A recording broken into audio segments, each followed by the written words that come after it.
Sound the gifting panic alarm! You need to find the perfect gift. You have zero ideas and you don't know where to start. Relax. Now you can use gift mode on Etsy.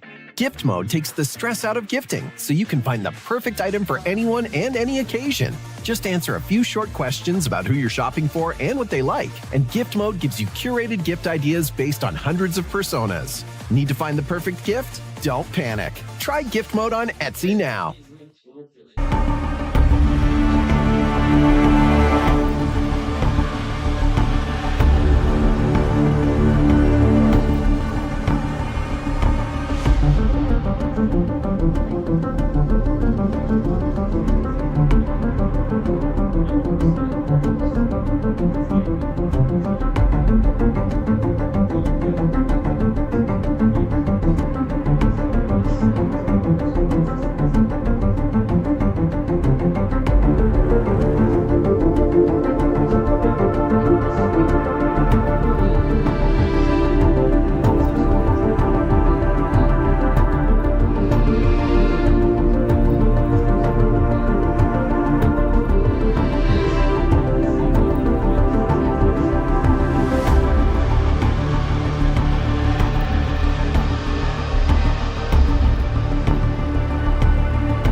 sort of an introduction to the college process. I know it can be big, it's intimidating, there's a lot to consider.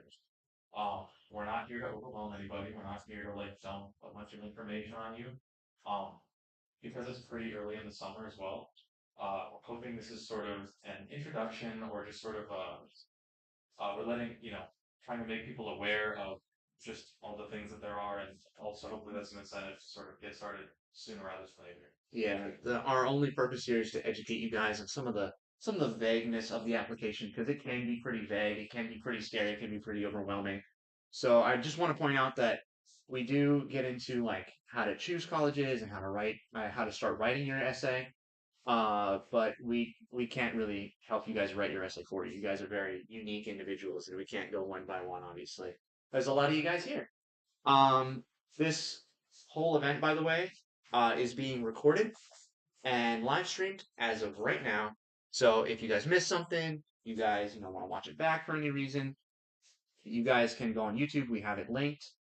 And lastly, those little notebooks we gave you guys at the beginning, feel free. Every slide has a reference number in the top right. So feel free to write down your questions or write notes. Maybe we've got a little activity going. So we're gonna hold off on questions until the very end, but if you guys would feel free to write down notes or questions, and you can use the reference numbers up there to reference back to any slide at all. And I think, without further ado, Alright, get started. we I'm ready to get started.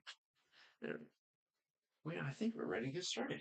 So first, I like to think of college application process as heisting that acceptance letter from that college. You are trying to get in, get out, sneaky, quick with that acceptance letter from that dream college of yours. So, what's a heist without a crew? So, first up in our crew, we've got, if my thing would work. I guess not. Oh no, me. So, my name is Landon Bertrand. I'm 19 years old. I go to the University of Central Florida. I am a computer engineering major. My role is Hackerman, and I'm currently wanted for unplugging the router and not telling anyone because that's pretty serious crime. All right, that's me. My name is Duncan. I just got back from my first year at Princeton where I'm studying physics. Um, I guess I'm the master of disguise, but it's pretty hard to notice. Um, yeah, and we've got so actually we've got four members. Two of them are not here right now. They will possibly be here later to answer some questions. They ran into a Also, little bit of an emergency, so some other perspectives from different schools. So we've got Maddox.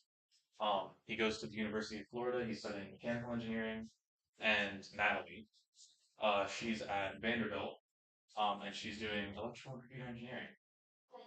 we've got some wide varieties, wide perspectives of people. We made sure to include every perspective possible in this PowerPoint to talk to you guys.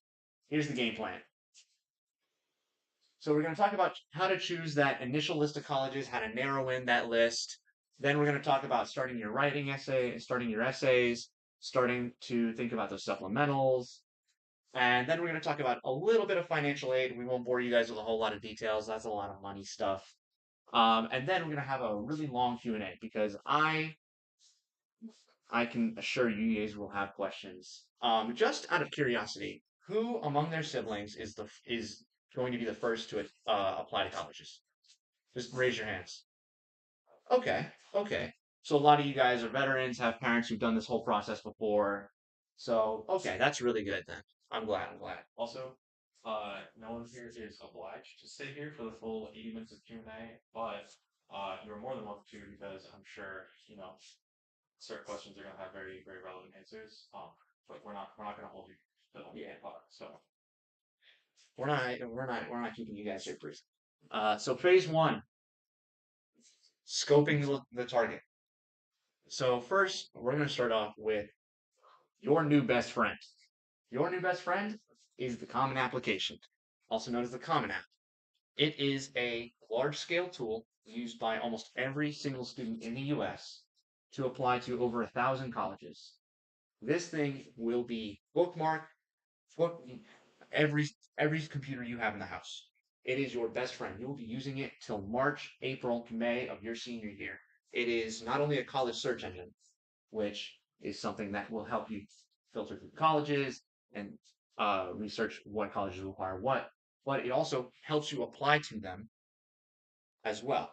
Another thing that I like to point out is if you are a Sarasota County School student, Naviance. You have access to Naviance, which is a great tool to look at to gauge how likely you are to get into that colleges based on your GPA and test scores. It's a wonderful tool. I use it all the time. And we also do have other college search engines which help you with that initial list before narrowing it down. So that should also be a great help as well. I have a lot of stuff, a lot of resources I do have linked at the end of the slideshow. I've got a little website for you guys to check out. So now we're going to start with the initial list. So first you've got your size, then you got your location, how close you want to be to your home, if you want your college to be specialized in your major, and whether you want to go to private and public.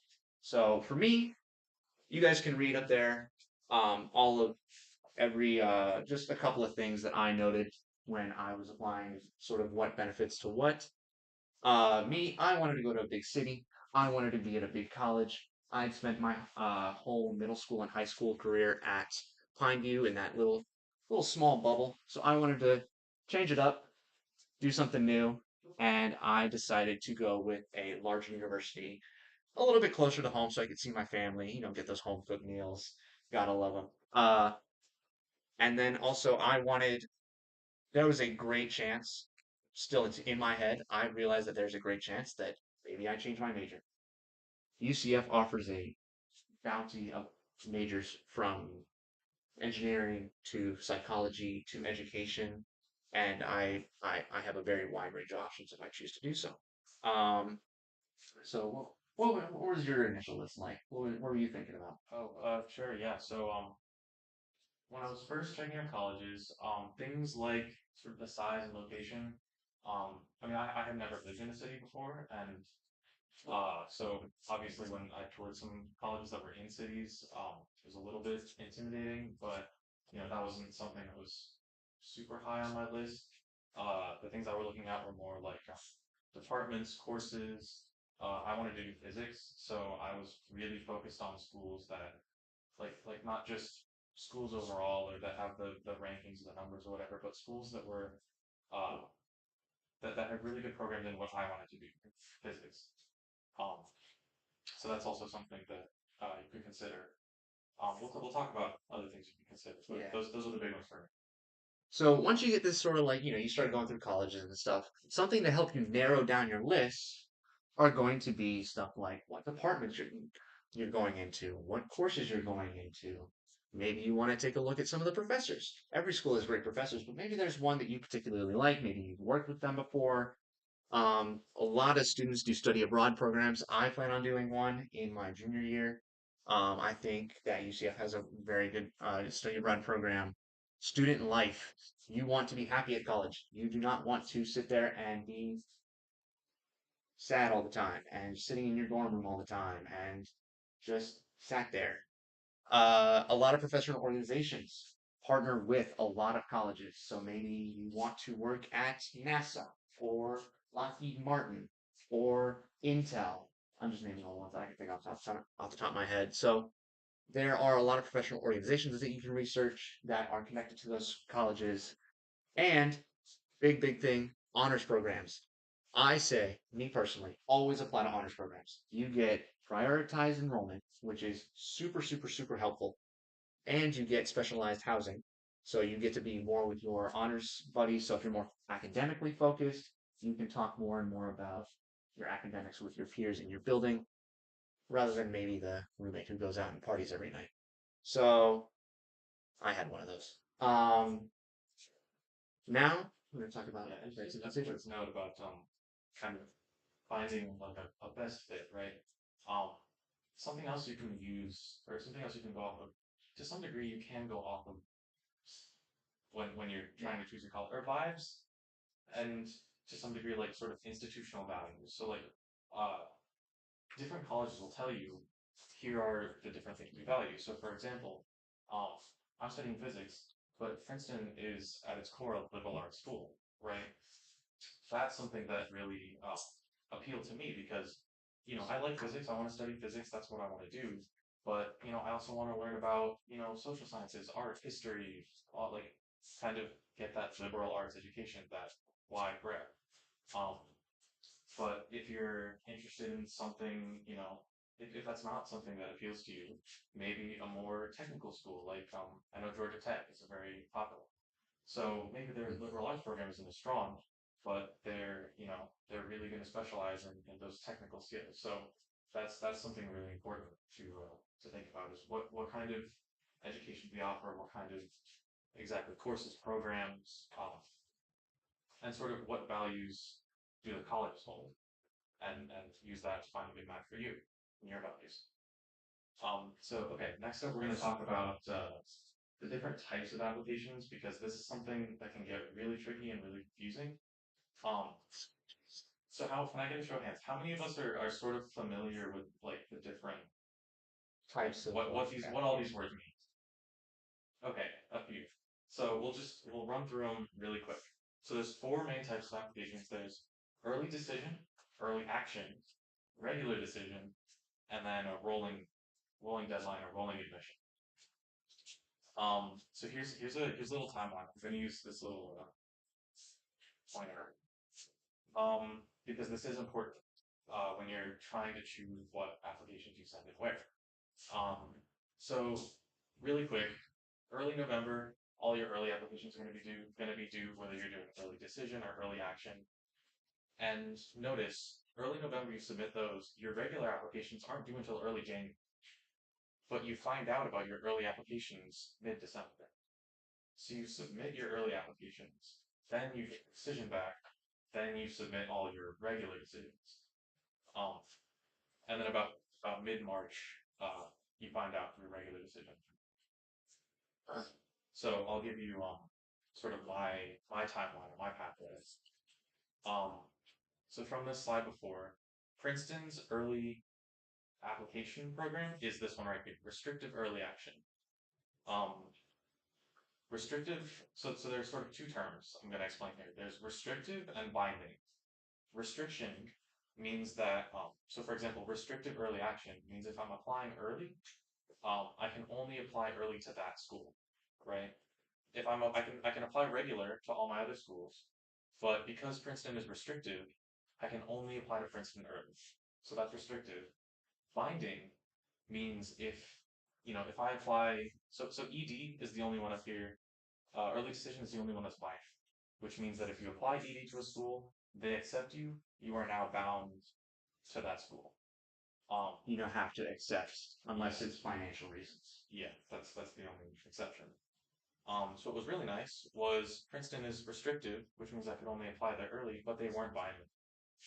Which means I could still apply regular and have my options open. So things like that. That's why, the different application types of different schools, it does play a big role in how you apply. So actually what I did was I applied restricted early action to Princeton early November.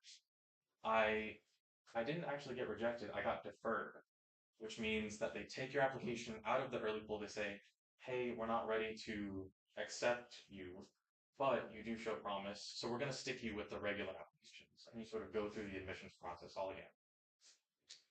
After that, I was working on my regular applications this whole time. Submitted all those about around January 1st, and then in mid-March, I heard back from Princeton that I had gotten accepted. Um, so it was a bit of a wild ride, but it worked out in the end. Um, but yeah, all of these application types, they're a little bit confusing. The wording is a little bit weird, but um, the differences do affect how you choose where you apply. And just to tell everyone what rolling applications are. Basically, a lot of colleges will say, "Hey, we're going to take all of these applications by this date, and then we're going to send out the decisions for every single one of those applications by this date." Rolling means that, hey, we'll take applications from anywhere starting in early September all the way until May. And we will review those applications as they come in. So in my instance, I applied way late in April and I got a decision back a week later that I had been accepted.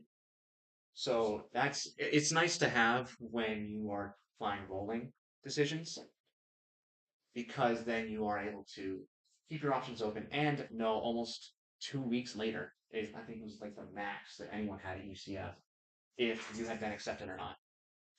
So, and I think you have one more slide. Yes, so just in case, so take a picture of this, if that's at all useful. Also, we have this handy dandy chart with all the different application types and then whether or not they have those two qualities, restrictive and final. So yeah, moving on. We have our safety, on targets, and our reaches. Now, if those of you who don't know what any of those terms just meant, safeties are schools that you're like, man, I'm almost 100% that I'm going to get into this school. I'm set in this school. Maybe it's not like your first choice, but you are set in this school 100%. Your on targets, you're like, it could be a coin toss. I'm not 100% sure. Maybe I get in, maybe I don't. And then your reaches, they're highly selective. They are like your 10% acceptance rates, 5% acceptance rates, stuff like that. And I think one big thing to note, especially about the reaches, but about all the schools, is they're all rolls. They're all random chances. I've seen people get rejected from schools that they were way overqualified for because the schools knew, oh yeah, no, you're not going to be able to get, you're not going to go here. Like you are already overqualified and you're applying to other schools. You're not going to end up getting accepted. So why would we bother wasting acceptance on you? The other thing is that maybe you're you're you're an admissions officer at Columbia, let's say, and you're sitting there and you're going through admissions and applications, and you say, "Man, I just came across Landon, but I've already accepted too many engineering majors today, so maybe he's out." Or maybe I've already accepted too many violin players, so he's out.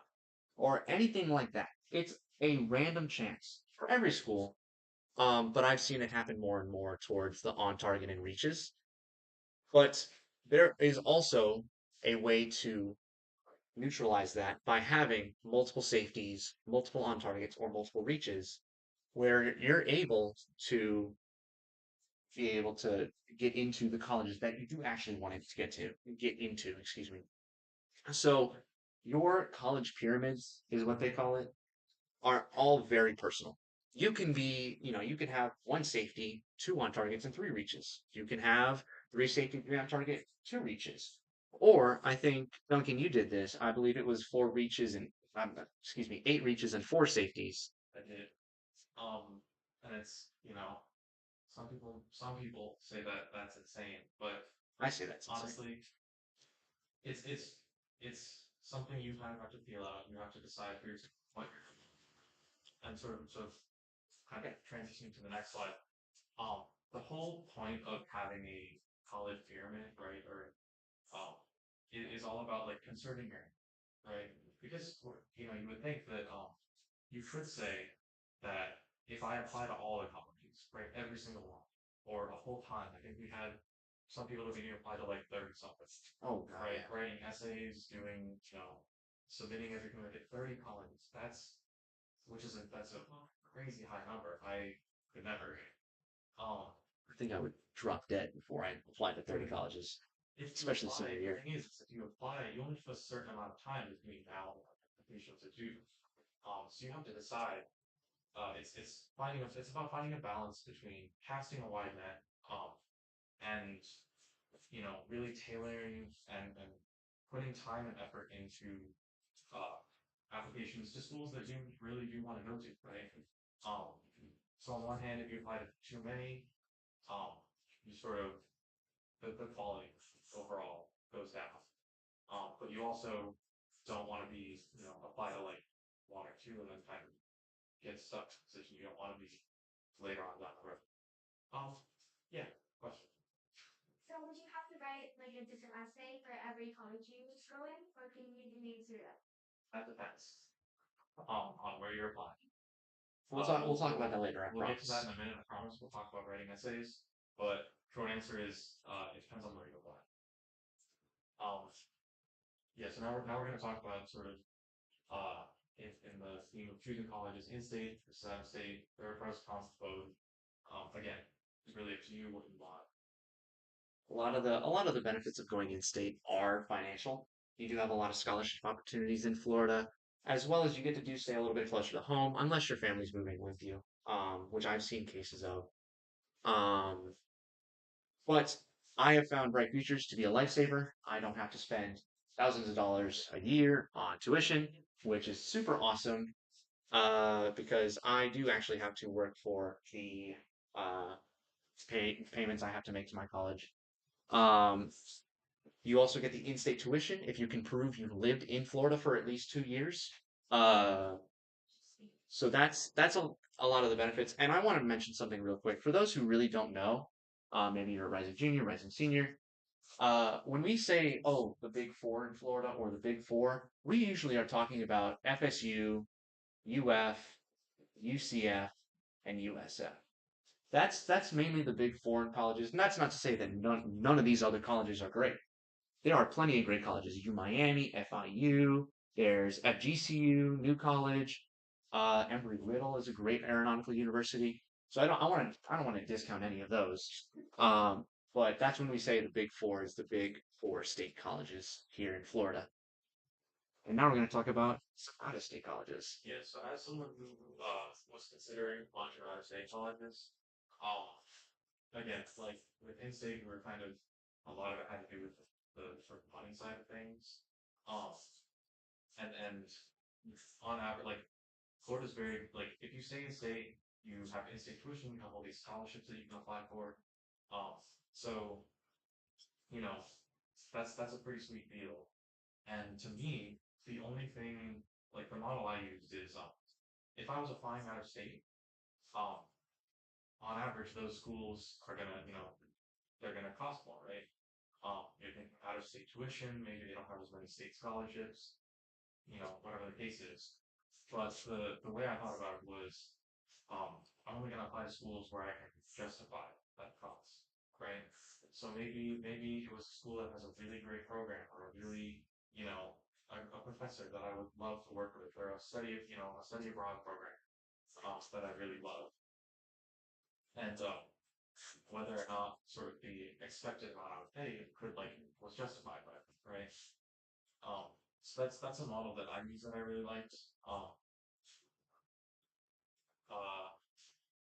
maybe it's not like a school specific thing. Maybe it's a region, right? Maybe you just want to go live in the Northeast. Maybe there's an industry that you want to try to get into or things like that. Consider uh, out of state, but Yeah, a lot of it is just about justifying the cost. And maybe, like you said, maybe there's a major company you really, really, really want to work for. Maybe their headquarters is in Texas. So you maybe want to apply to Rice or UT. So there's a lot of benefits to going out of state as well, but you do have to justify that cost and be able to make that justification to yourself as well as your family, who is probably going to end up paying. So, and the last thing that we're going to talk about in this section are visits. I did so many visits. I preferred to visit as I was applying. So, I went to, I believe it was Columbia, UPenn, UCF, FSU, UF, Georgia Tech, and Florida Institute of Technology. And I wanted to do a lot of things there. Number one, I wanted to get a feel of the campus. And vibes are actually a consideration. If you're getting a great vibe, you're feeling great at the campus, you like the campus, you like the pathways, the nature, the scenery, everything like that, that's great. That you can actually take that into consideration. Don't put that out of your mind when you're considering colleges. Touring dorms.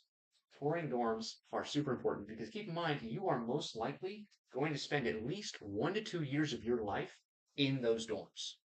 So if you do not like the dorms, you're going to spend half your college career, probably half your college career, miserable in those dorms because that's where you're going to eat, sleep, and do homework The other thing is touring the programs and buildings. Like again, like I said, if you do not like, let's say, the physics building at UCF, and you want to major in physics, you're going to probably be in that physics building at least 75% of the time.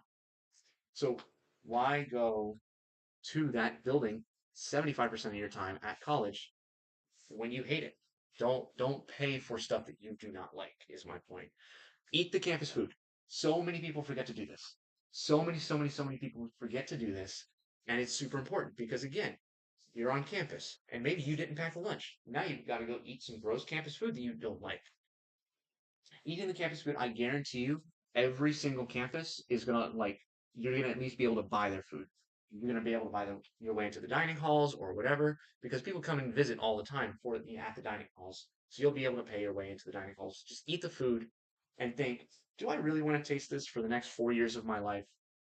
And then, of course, when you're touring, you usually have a tour guide with you. So be that person up front. Be that person next to the tour guide asking questions. Hey, what was this class like for you? Or how do you like this school? Or what do you not like about this school? Be that person next to them. Be that person walking with them. I was used to think those people were super annoying, but now I get it. I'm like, man, I wish I had done that and understood and those students and talked to them more. But now we're gonna move on to the juicy part. Phase two. We're prepping the gear. We are getting ready to attack. So first, we're going to talk about a new type of essay. So this section is going to be all about college essays, what to think about. Obviously, there's no set structure, and there's also no like formula. Um, Honestly, for any of this, not just the essay, there's no sort of formula to get in. They're just like suggestions, tips, right? Um, but so okay, what does this mean? No set structure. Think of it is honestly much more useful to me to think about it as a short story or little excerpts from a biography about from an autobiography. Um, it's probably not anything like the essays you've written for school for assignments. Um, Definitely for me, I went the sort of the AP Lang, AP Lit track, and those essays were nothing like the essays that I had to write for college. Those it was very kind of uh, the structure was very limiting. It's like 5 paragraphs. You had what 40 minutes to write an essay. These are very different because you're telling a story about yourself. You have to write about yourself, which is a hard thing to do already. I mean, This is where stuff gets real. Like this is where like you're going to do a lot of self-realization. You need to be very self-aware and be able to tell a story in a light that is self-appreciating, if you will. So it's like how many people here, just by raise of hand, has worked on an essay for more than a week? A week, just like more. Really, I find that very hard to believe. I know a lot of finance students who are procrastinators, so I don't know about that. But yeah, okay, so yeah, maybe this is just me, but I never really spent. I never had to work on an essay like I was working on a project, right? Where it took more than a week. I went through multiple iterations. Like, um, I handed it out to probably dozens of people to like read, and um, I've had 10 ideas, and I think maybe one of them, you know, was the one I settled on for my personal sake. Um, but the point is this isn't something that you should take lightly. This is something you'd be much happier down the road if you start thinking right now. It doesn't have to be super intense. Just like kind of get the wheels turning on this essay because um, you're going to be a lot less stressed later on, and you're going to come out with a much better product in the end. Um, so yeah, the point is, I think the point is get started sooner than you think. yeah. If I could give one piece of advice to everyone here, it'd be get started on the essay now. I got like half my final product done over the summer, and it made my senior year so much less stressful. because not only do you have maybe the hardest schedule you're coming up with in your senior year, now you've got an essay that you're supposed to think about for weeks and months on end, looming over your head as well. And that just creates a lot of stress. And maybe you don't produce as good of a final product as you would if you were just starting in the summer. So start now, start as soon as you can, because it's so helpful. Now we're going to talk about, we'll get there. We're going to talk about how this can be really intimidating. This is super uber duper intimidating.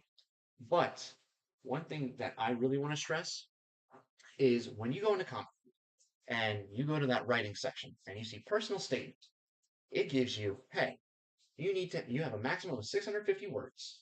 You have 7 prompts, one of which is going to be write an essay about pretty much anything is one of those prompts. So we don't really talk about it a whole lot here, but one thing I want to mention is it mentions nothing at all about format.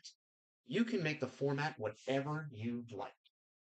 And I chose to take that as in, hey, in between every single paragraph, I am going to add an onomatopoeia to make things a little bit more interesting. Because like I said, when you're talking to those college admissions people, they're sitting there reading hundreds, thousands of essays per week, per month. They get bored of a lot of the same stuff. You want to make your essay unique, personal, interesting. You also want to include the fact that personal growth is like if I could give an overall arching theme to every single prompt that they give you, it's personal growth. They want to see you grow. They want you to tell a story about how you grow.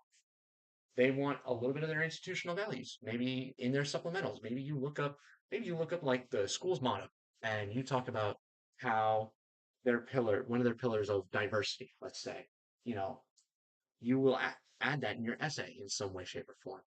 And then finally, you want to show that you're ready for college. So many papers that I read were, oh, I had a really hard time. The end. Maybe it was that you broke your elbow and then couldn't play sports. And then that's where it ended. It's a sob story. So many college admissions almost toss that aside. As soon as they finish that reading, they're like, man, this is just a sob story about how they didn't grow. They're not ready for college at all. And it's just not interesting or unique. It's just another sob story to them. They will immediately toss your whole application aside. If you can make that college admissions person laugh, smile a little bit, maybe even shed a tear in a meaningful way, that goes a mile. This is where you will impress almost every single college admissions person. This is the most impactful part of your application, in my personal opinion. I've talked to so many different college admissions people from visiting and touring the East Coast of the US, and this is what they want to see. This is what they want to hear from you. They want to see how you've grown. So if nobody else has their notebook out right now, just get it out. We're going to do a little activity. Now, this activity is, it may look a little daunting at first, but we promise it's not that daunting. Write down like maybe 2 or 3 times. Try to get at least 2 or 3, but try to get as many as possible for each of these. So overcame adversity, where a time where you challenged a belief or ideology, you helped an individual or a community, someone made you happy, achieved something great, became captivated by a topic, learned a brand new skill, or something you were bad at in freshman year but have mastered now or have grown now. So just take a couple minutes, or just write down as many ideas as you can. Does not have to be 20, I promise. That's there for a reason later. I'm gonna give a little context for that number. Yeah. Please don't write down 20 right now. The context for this number. This comes from a book I read on how to apply to college and how to write your essay. The book is called Write Your Way In. The author is Rachel Toor, Toor. Really great read. It's really short. It's like not more than a couple hundred pages. But it's a really good sort of primer and on how to start thinking about writing an essay. And this is one of the activities that was in the book that I actually sat down and did. The activity was to write down, it doesn't have to be fun, but basically a bigger list than you think, 20, 30, whatever, list of topics that you could write your personal statement on. Um, these are things that sort of tell a story about you, demonstrate a value that you hold, right? Show that you grow, right? Personal growth. And the point of this activity is the reason it's funny is because the first few that you write down, right? The first few that you think of are probably going to be the first few that everybody thinks of, right? And you want your essays to be unique, right? Um, so after you've written those first few, and you start to get to the end of that list, you're really having to dig, really like having to think, doing some introspection, to pull out these deeper, more personal topics. And chances are, those are the ones towards the end of that list are going to be the ones that you can turn into a more meaningful essay because they're going to be more unique, they're going to be more personal to you, and probably more interesting than the ones that everybody thinks of. I also do want to point out that this book, the book he's talking about right now, is linked on that website I've been talking about. So it's about I think $15 on Amazon for like a paperback.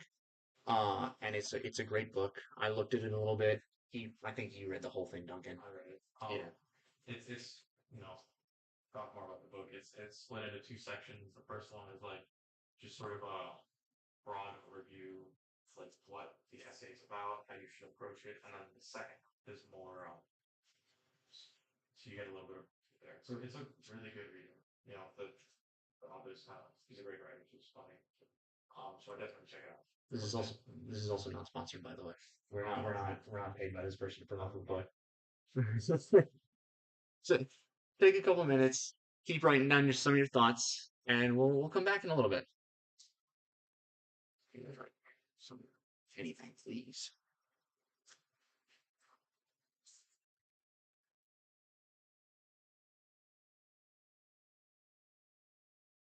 But yeah, one of this isn't to come up with your essay topic right now. It's just to start this process, start thinking, um, start that process of like reflecting like who you are, what story do you want to tell. Like, because really this is all about you. At the end of the day, I mean, we said personal growth is a really important part, but at the end of the day, your essay should be about you, right? Not just your personal statement, anything you write, anything you send into colleges. You want to tell them about who you are, not what you did, not what you said, but it's really about that's one of the most important things you can say here today.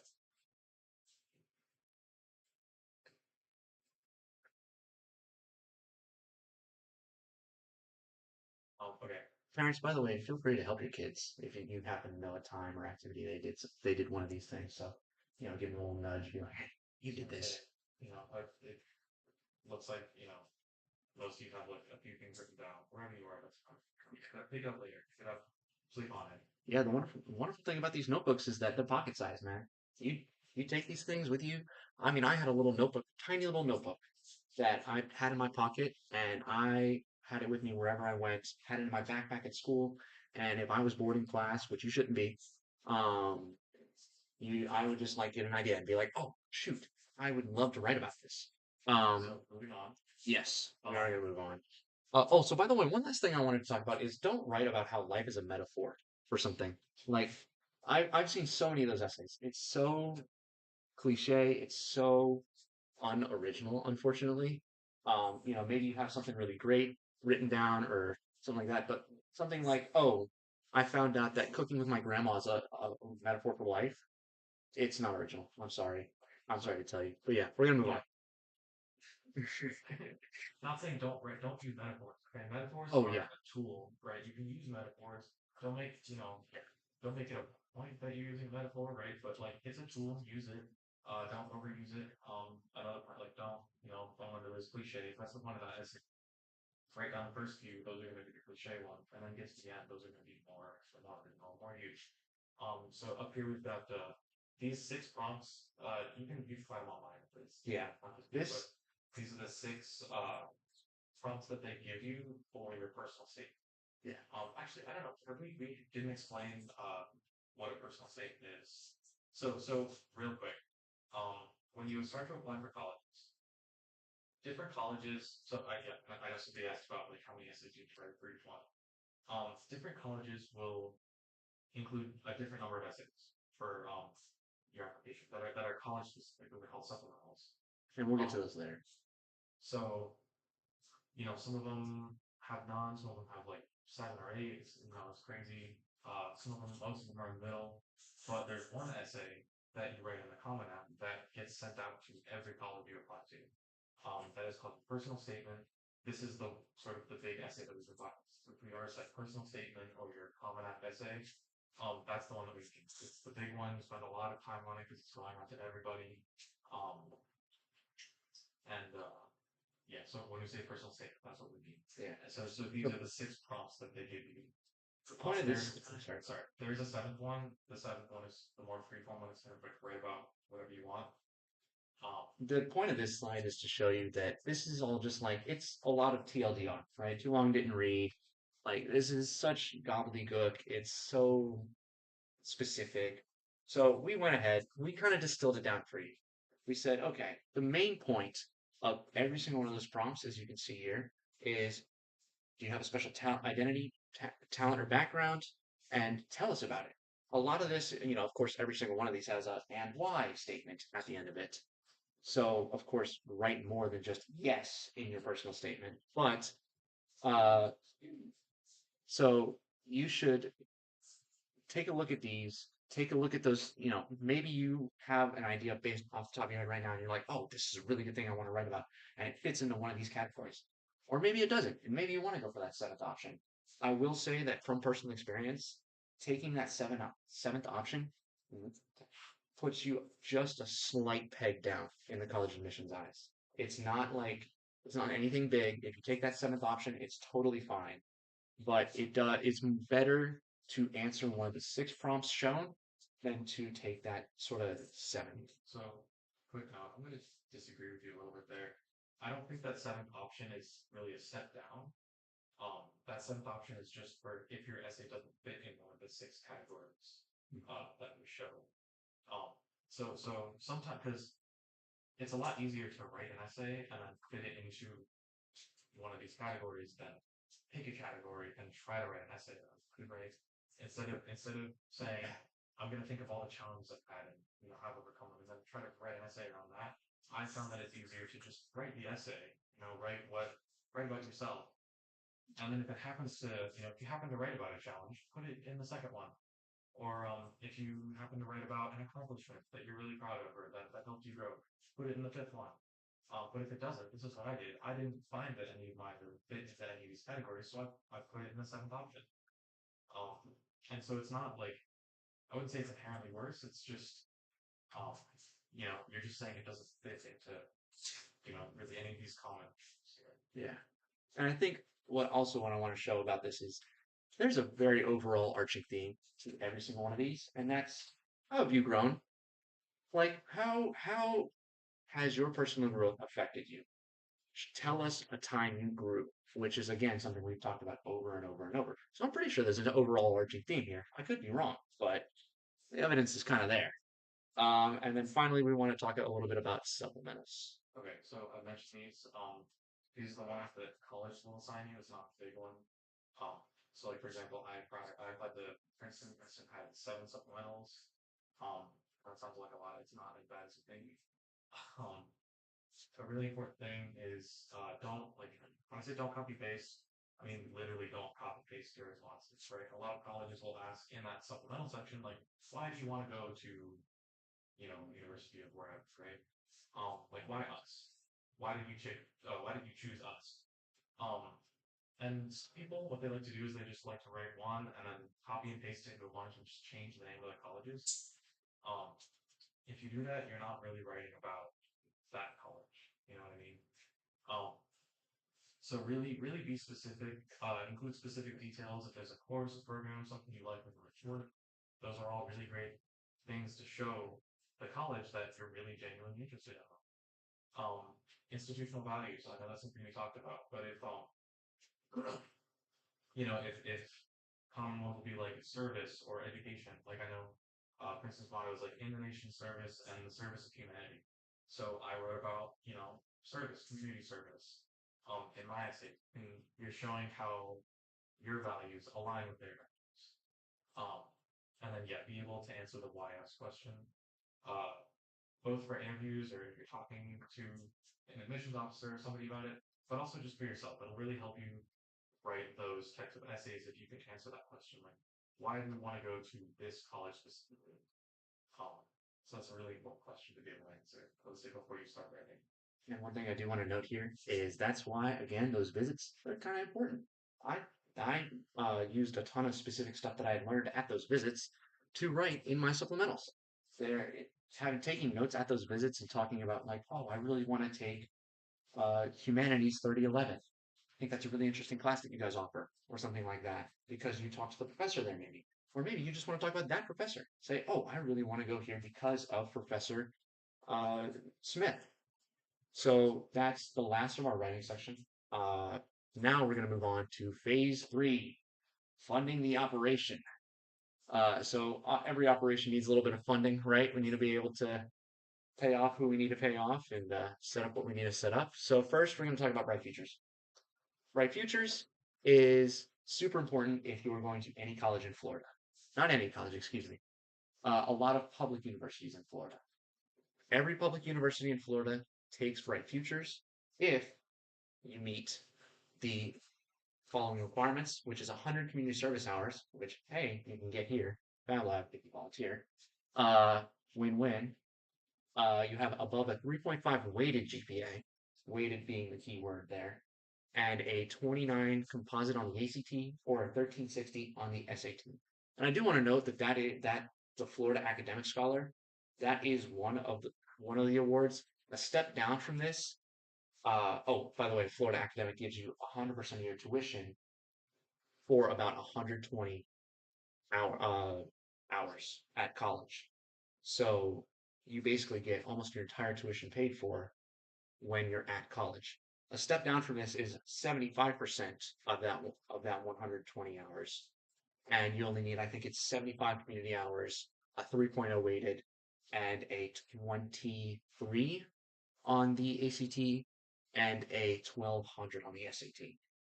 So that's a step down from that. So if you're not going for that Florida Academic, you can always go down a peg and be able to get that Florida Medallion Scholar is what it's called.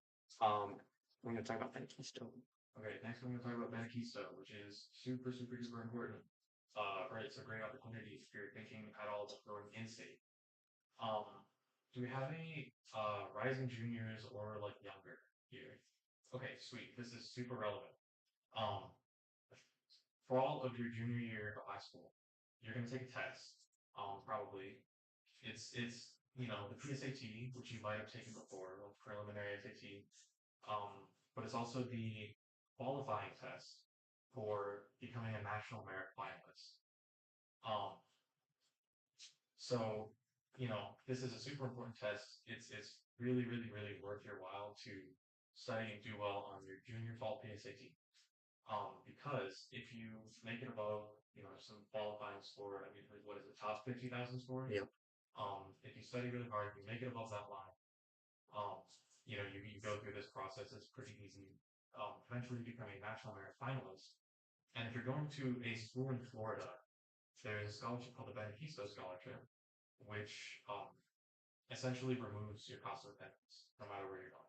Completely, I'm pretty sure they pay you. You get about $50K a semester, if you have this Bene Keystone Scholarship.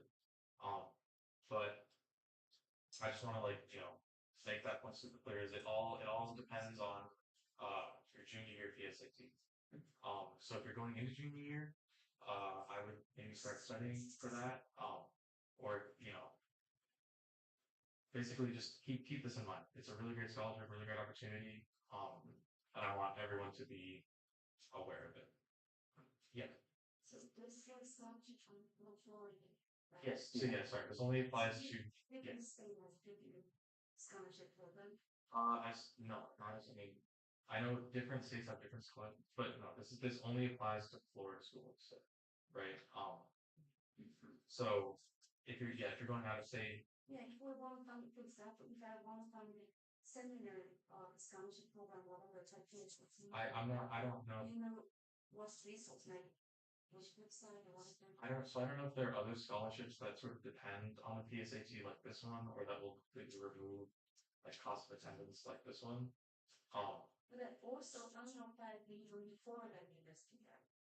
yeah, so this only applies if you're going to a Florida school. Um, like then you will receive this scholarship. So like for example, like I qualified my junior year.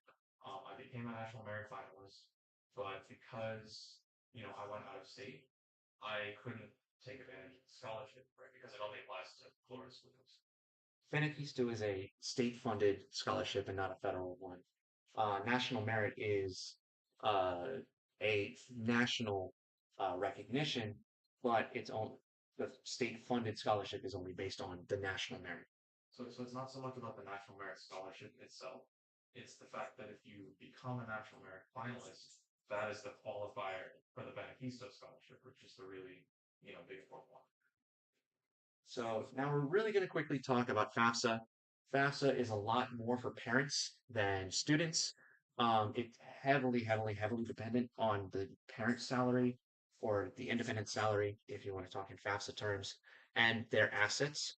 A bunch of stuff is taken into consideration: family size, number of dependents in college or dependents at home. And I get a lot of people come up to me and ask me, like, Landon, should I apply to FAFSA? Should I even bother with it? It's kind of a mess. It's a really inconvenient thing to do sometimes. So should I even apply? And I'm like, if you're unsure, like if you don't know it all, just do it. It's it's a process, but if you do end up getting federal money, hey, that's more in your pocket than you would have had. It is nothing to sneeze at. So I would say go ahead, fill it out if you're any unsure at all. And that brings us into our next point. Yeah, so the sort of final categories of base dated. So a lot of what we're talking about is merit based. So it's based on your grades, your test scores, things like that. But a lot of colleges also do offer need based dating. Um, I know most students, most colleges offer need based aid, and also most students out of college will receive some kind of just purely need based aid either from grants or from the colleges itself, things like that. Um, you know, Going back to the FAFSA, they use the FAFSA, the information on the FAFSA, to determine your need-based aid. So even if you think you'll get nothing, you still need to submit it in order to, apply to need-based programs at whatever school you're going to. Yeah, it's based on the FAFSA. Also, another thing I see is a lot of times people talk about like tuition and how it's crazy expensive. It is, right. 8 grand is a lot, but at most,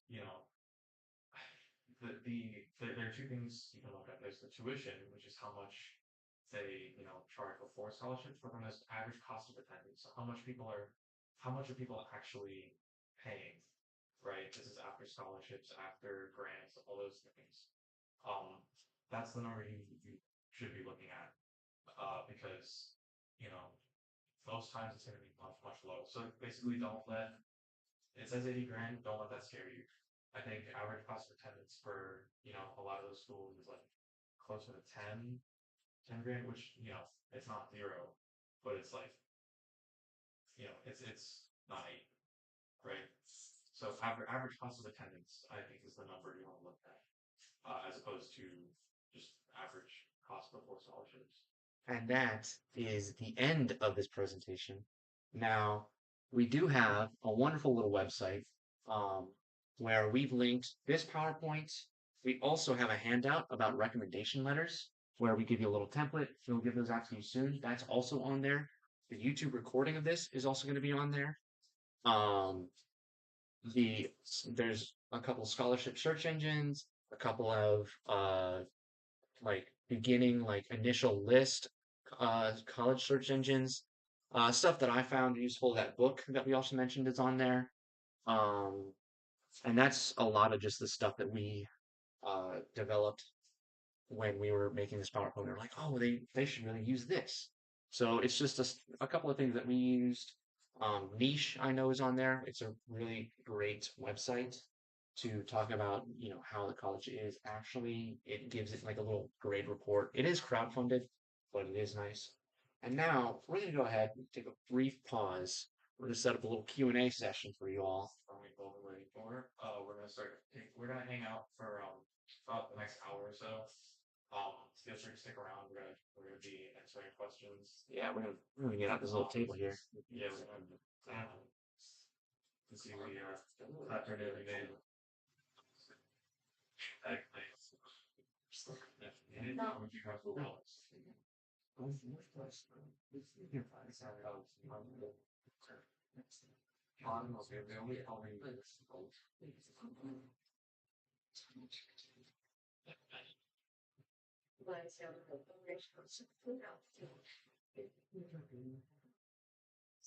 They're not. Also joining us will be the other two semesters.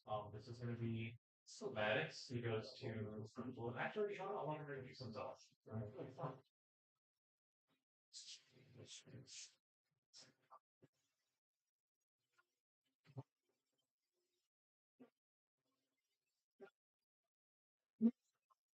Sure. Hi everyone, I'm Natalie. I go to Vanderbilt University and I'm studying electrical and computer engineering as well as public policy studies. Hi, I'm Maddox McGrath. I go to the University of Florida and I'm studying mechanical engineering. And just as a reminder, we got our muscle and our wild card. So I just figure them all out. So we're gonna have the lovely Shanti coming around. If you raise your hand, she'll give you the mic. You can ask your question. Maybe you want to ask us, pointed questions, or if you want to ask all of us a question, you're more than welcome to. So does anyone have any burning questions right now? Raise your hand. I have one question. Yeah.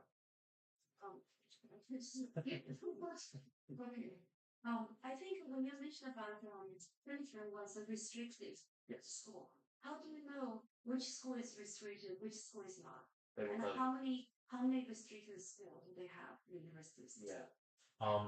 So okay, they will always tell you what type of applications they accept, whether it's early decision, early action, restrictive, all that.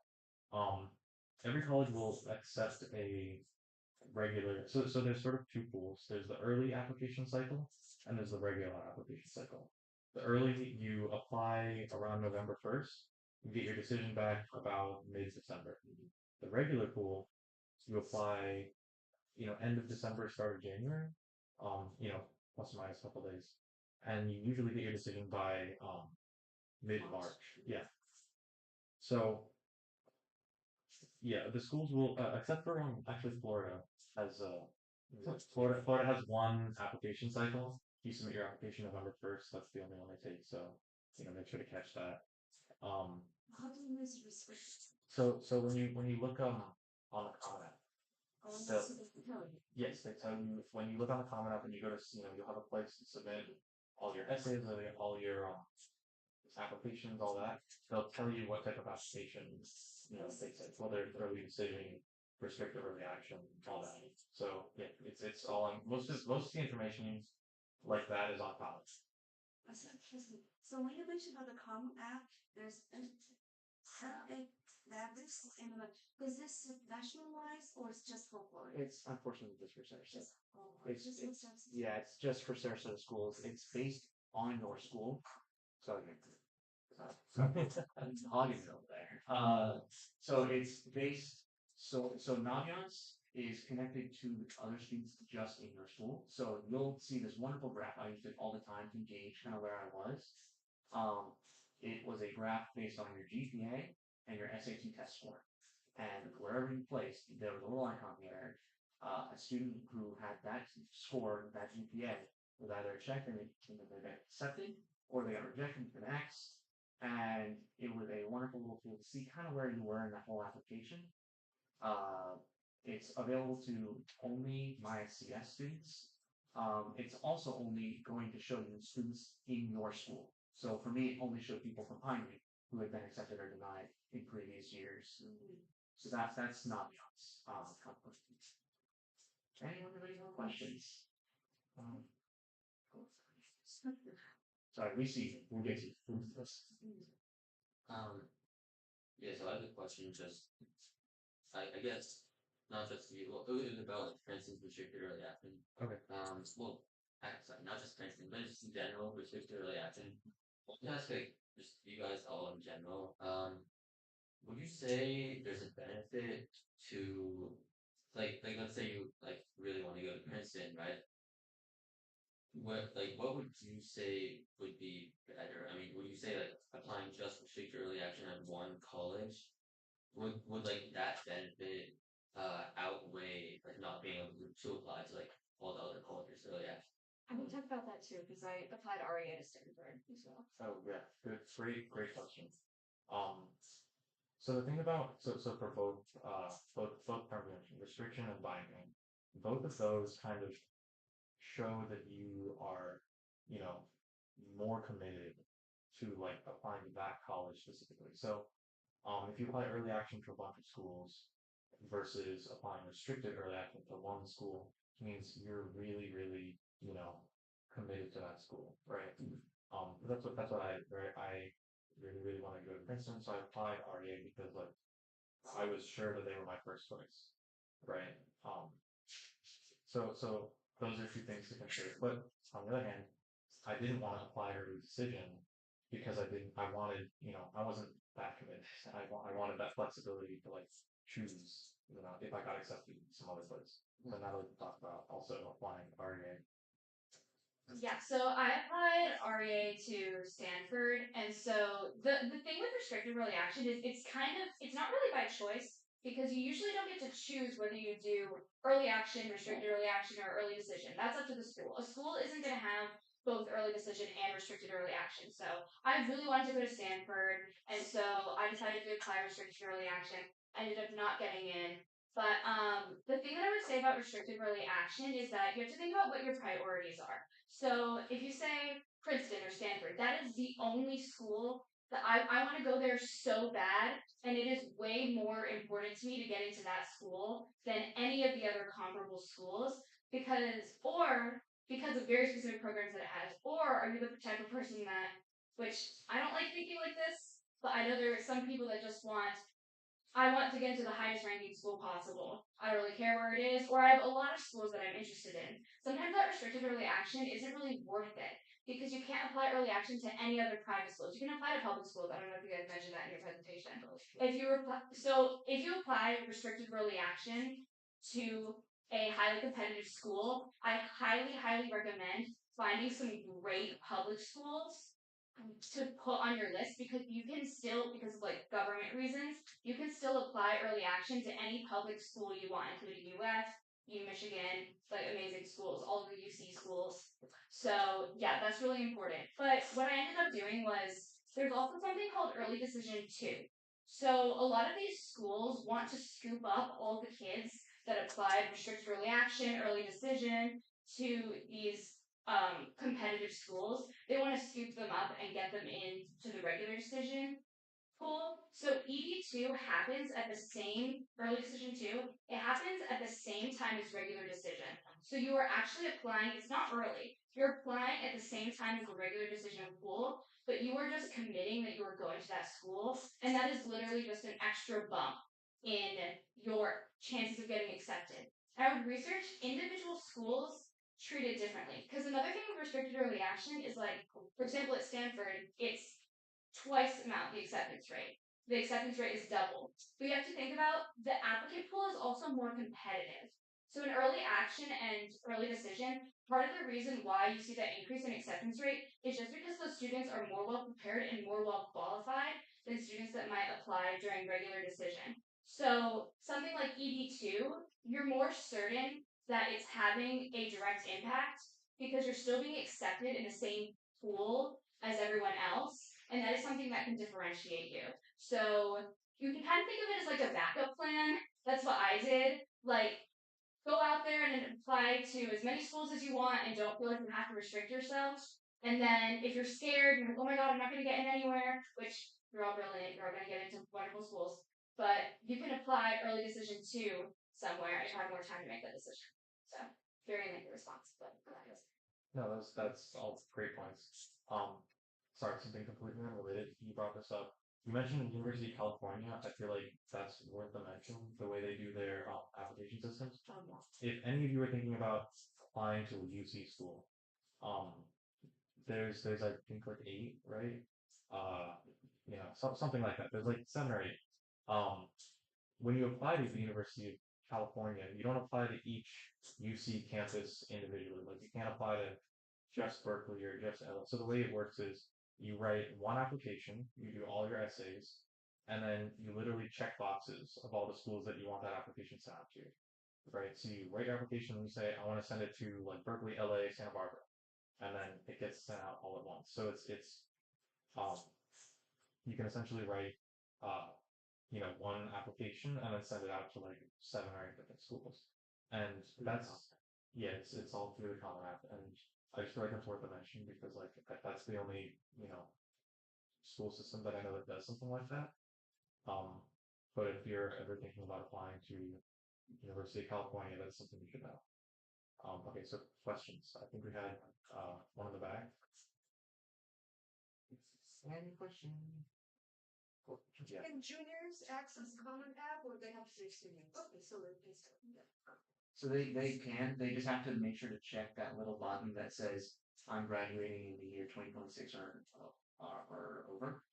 But they absolutely can. They can use that search engine. Wow. It's beautiful. It's a wonderful little tool. Like I said, your new best friend. It is absolutely wonderful. Thank you. Anyone else? Anyone got any questions? First gentleman in the back.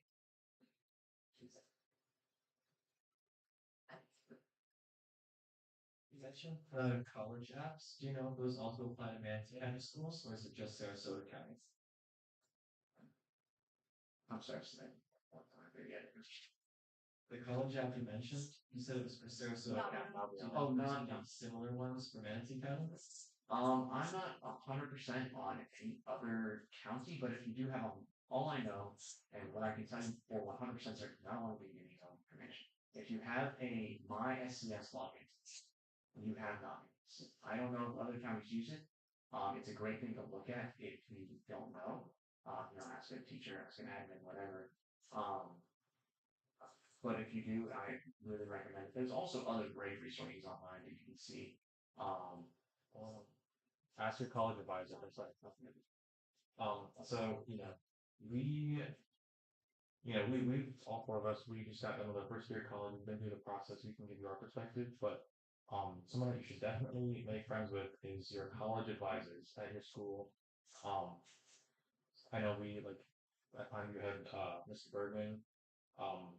I could not thank him enough for all the advice that he's given me. He's like these are people who their entire job is to help you get into college. So if you have any questions, anything at all, and or if you just want to ask them, talk about them, talk with them about colleges, like go talk to your college advisor. They're super, super duper helpful. Also, the reason that a college counselor can give you more information than any of us can is that the unfortunate truth is that you're going to be judged based off of somebody that is dedicated to your region, that knows every single school. And every college has a preconceived notion of your school. So if you Google, what SAT score do I need, or what GPA do I need to get into this school, that varies a ton based on a school by school basis. I'm sure Zane can talk about maybe his experience at Pine View, but like at ODA, there's certain schools where I went, like there's certain schools it's like no one ever gets in here, so that kind of thing. If you want to mention. So you made a really great point. Not only that whole slide about not applying to 100 schools. Turns out a lot of students do that, especially at Pineview. I mean, it used to be like 80% of rising seniors used to apply to the University of Florida, and then they would also apply to other schools and not choose the University of Florida. And so now the University of Florida has a preconceived notion of Pineview, saying, oh, like we're only going to accept about 35% of each graduating class because none of other people who are applying are going to be coming to us, and why would we waste that acceptance? So yes, she is right. Your school, talk to your college advisor, but your school does have a reputation for every college.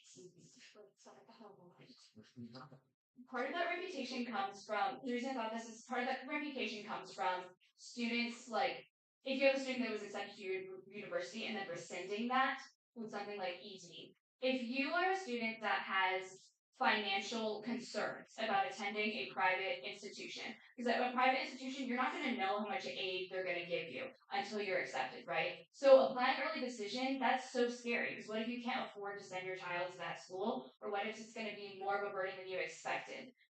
You can get out of early decision, especially if you have documentable financial reasons for it. So if you're scared about the financial aspect, do not let that be a deterrent. They might not like your school that much afterwards, and your college counselor at your school will tell you that you can't, but you can. And I've even seen students that didn't necessarily have financial reasons get out of ED. So definitely do not take it lightly, and definitely rescind your other applications once you get in, but do not feel like I can't apply to this school because I'm not going to be able to afford it. You know, because it's your life, and you know. Any more questions? She's been raising her hand for so long. So I think you did mention that there's the personal essay, and you also said there were prompts that you could choose from. So does that mean you have to write one essay where you can reuse it for all of your applications, and another one based on the college prompt? So yes, that is exactly what it is. You do have one the Common App is great because it's one application that you send to every school, and that personal statement is a essay that you will probably end up sending to every school. The other thing that we're thinking of is the supplementals. Supplementals are each college based. Each college is going to have anywhere from 0 to 7 supplementals, where it's like maybe instead of 650 words, it's maybe 200 words max or 300 word max. And you'll be able to go into each college and write each supplemental for that college aside from your personal statement, if that makes sense. Oh, okay. So for your college application, you're basically going to reuse that for every college that you apply to, but you're going to write a different supplemental for each one. Yes. Is there anything else that's different about every college application? Um, yes. So some colleges do accept resumes, and some colleges do accept letters of recommendation. Both of those you need to know. It will tell you. Common App, I promise, will tell you everything you need to know to apply. Um, and you will know they do vary. Do not try. Resumes are important, and of course letters of rec are also important. Also, there's a lot of demographical information that each college likes to ask. Maybe it's like, what is your intended major? Because that is not a question in the Common App itself, but it's a question asked by almost every college is, what is your intended major? So they kind of know where to put you in their application form. Thank you. I just had a quick thing to say about the letters of rec and the resume. So yes, some schools do, but if the school specifically doesn't ask for it or there's not a section to, don't try to put one there because a letter of rec or a resume because like some schools actually look down on it because they didn't ask for one but you still sent one. So just forewarn that. Yeah, but I will say in terms of the resume, there's some confusion with what a college resume is. It's very different than a job application resume. It does not have to be, and probably it shouldn't be a one pager. The idea of a resume is it's an opportunity to expand on the activities that you put in your activity section and also add more things that you couldn't properly communicate on there. So you can be a little wordy, you can provide detail, you can put everything you've ever done if you want. So my resume, I think, was like 3 pages. So obviously, don't make it ridiculous. So I think 3 is kind of the max, but it's not. If you give it to your parents, like it has to be 1 page. So, and you'll know if they're asking for a resume because there'll be a section where you can attach it. You can also link it in the additional information section. There's an additional information section at the end of the Common App where you can put whatever the heck you want in there. And you can utilize that to, if there is a grade discrepancy that you feel like you want to explain, if there's links to media or publications you've been in. So for me, in my additional information, I put three things. I linked my resume. I explained why I didn't take 4 years of language, so I felt like that was important to explain. And I also linked to some media and news articles that featured me. So that's how I used it. And if you have rewards, compensation, you can also put those in. That's a whole other section of college. There's an awards section. So the Common App has 10 spots for activities and 5 spots for awards. So you wouldn't have to use it there. Yeah, so something I know we're talking about additional information. Generally as a rule of thumb, in these college applications, you want to provide them, you want to tell them as much about you as you can, right? You want to be as open as you can. So if there's at any point you've seen anything like additional information or like sometimes oftentimes it'll be optional essays, right? It's not optional. Not optional. Do the optional ones, right? Do those because you want to give them as much. You want to tell them about as much about yourself as you possibly can. Questions? How did you guys decide who to ask for recommendation letters? And like, do I have to get a different recommendation letter for each college, or just like? I think that's what's So I the two people I asked were I asked one science teacher and one history teacher. So I asked the science teacher. He taught what is it, astronomy, and he does physics. But that was more like you know the subject was because I wanted to go into physics, right? It's something sort of he was in the area that I wanted to go to, right? And then my history teacher, I both knew him really well, and also, for Princeton, it's kind of to show that like liberal arts, the breadth, right? That's a value that they have.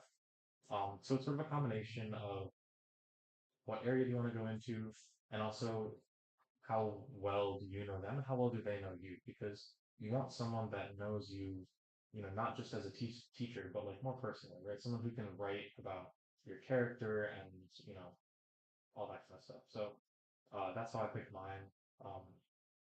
Okay, I do want to touch on this just a little bit. I do want to stress, absolutely choose someone who is close to you, who has maybe you've known them for years and can talk about, hey, guess what, grow. Um, and talk about how they've seen you grow and stuff like that. But also, he also made a point to mention that if you can, don't do this if, let's say you're majoring in physics. Try to ask, if you're very close to your physics teacher, try to ask them for recommendations. Don't do it if they're not very fond of you. That will usually not turn out well for you. I've seen students try and fail that. But yes, that point of the teacher's profession itself is also important to that college. So, you want, and it's not even just teachers, it's admin, coaches, anyone who's an adult in your life who's been important to you for years and years and years, or maybe even just a single year, can write you a letter of rec. And to answer your point about do you need a different letter of rec for each college? Your teachers will handle that, I promise. They'll be okay. I actually do have a little handout that has all of that information on it. It's sitting back over there, so I have to go like grab it. But you guys will give it to you all. It also does have a nice little template for an email that you can send those teachers. I would ask them in person if you could, and then say like, hey, can I send you an email just to remind you? Another thing is remind them just like once a month. Don't badger them. It's like, hey, just remind you like this is something that I need you to write. It's due by this date. So just letting you know, no pressure. Of course, always be respectful to your teachers. God bless them. And I think that's it. So the thing about recommendations is that it works the same as everything in the Common App. All of the recommendations will be uploaded into the Common App, and then for each individual application school that you're applying to, you select which teachers. You don't get to see what they wrote, but you get to select which teachers you want to send to that school. Because some schools will have, and the reason for that is some schools will have like up to 5 recommenders that you can have, and some it's just one. So that way you can select. And the way to figure out who to select is firstly like a teacher. If you only have one, it has to be a teacher. It can't be someone outside of your life. you can also ask the college counselor who's a good writer. So yeah, because I had a teacher that I was very close with, well not that close, but I thought he was very close with, and my college counselor was like, he writes terrible recommendations. So I didn't go with him. But also for the letters of recommendation, it doesn't have to be a class that you did necessarily well in. In fact, like my worst grade in high school was from one of the teachers that I got a recommendation from. And that's honestly a great sneaky way of explaining a bad grade is, hey, this teacher loved me. It clearly wasn't my fault, you know. So yeah. Never mind. UF doesn't require Yeah. the rec, so So that's the thing. If you're applying to state, none of the Florida public schools require, or actually they don't take at all, letters. If you're applying out of state, it's good to have them. And the other thing is, if you're gonna ask a teacher, you can sort of you can help them out a little bit. You can tell them like, Yeah. here's something I want, like basically here's what I want you to write about. Right? That you're not writing the letter for them, but you're saying like, hey, this was something I didn't mention in my application, or this is something that's really important. Basically, like one, you sort of you can get a better letter that way, something that's like more suits your application, and also it makes their jobs a lot easier, right? It's a lot easier to like for them to write if you tell them basically what to write about, as opposed to like starting from a blank slate.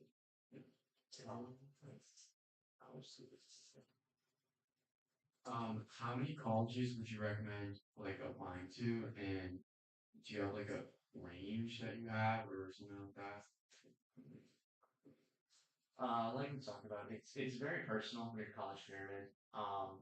But I can say a good range is anywhere from like I would say 4 to 8 is a good range. Um, I applied to 7 schools. I think I did 11. Um, I would say Just the one nine. as much as you can handle. Like it's um to me it was like the writing took the longest time, so I had like 20 something supplementals that I had to write. I wrote a big Excel sheet. I wouldn't say me personally, I wouldn't probably go higher than like 14 or 15. Um, like just with the amount of writing and the just trying to manage all your applications. Plus you got school and the activities you're still trying to do or keep up with, right? But it's really do as much as you can handle. Um, yeah. It's less about the number and more about the spread in terms of selectivity. Because if you apply to 5 schools that all have an 80% acceptance rate and require no supplementals, that's both not a lot of work and it's also not necessarily going to change your outcome that much.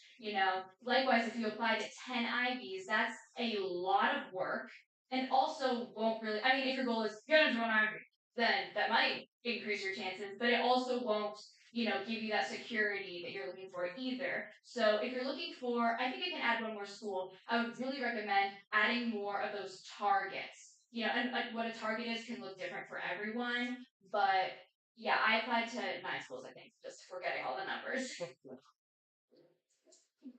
And so, like again, it's very personal. What do we have? We had 11, 7, 9, and I applied to 3 schools.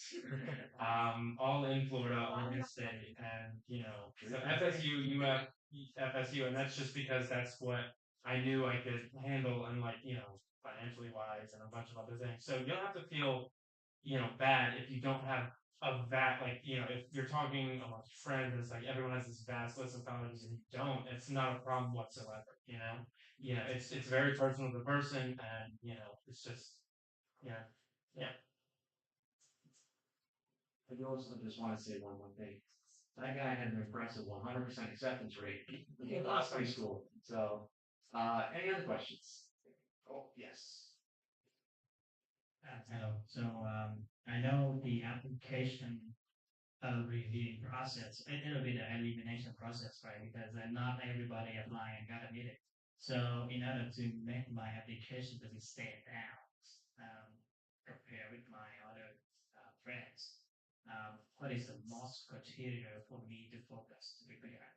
is it an essay or is it something else? So what is the crucial things that make my application to stand out? So not only is your essay a really big part, being diverse, having a lot of activities. There's going to be an activity page. It's going to give you a set number of things you can put down on that page. It's 10. Fill out all 10. Do no less than 9. Fill out all 10. Colleges not only want to see you be interested and unique, but they also want to see you be very diverse in what you do. So maybe you have a lot of time here at the lab, but they also want to hear about the time you play rec soccer for maybe a season or two. Um, so being diverse is again something that colleges really work at. They want you to have really broaden your horizons. They want to see that maybe you took a different foreign language in your senior year or something like that. But that's what I found to be the most helpful and most impactful is not only the essay but your activities and how diverse you are. Yeah, I'm going to push back on a little bit. I agree with you that it is important to be doing a lot of things, but the way that I would answer that question is to say what matters is your story because colleges are smart, and the amount of brilliant students that are NHS president, model UN, like debate team, volunteer at the homeless shelter, GPA, like you can check all of the boxes, but you're just a generic. That's just a generic like cardboard cutout, and there's nothing differentiating you from anyone else. You know what I mean? If you are someone that doesn't have a lot of awards, doesn't have a lot of leadership positions, that doesn't mean that you're at a disadvantage.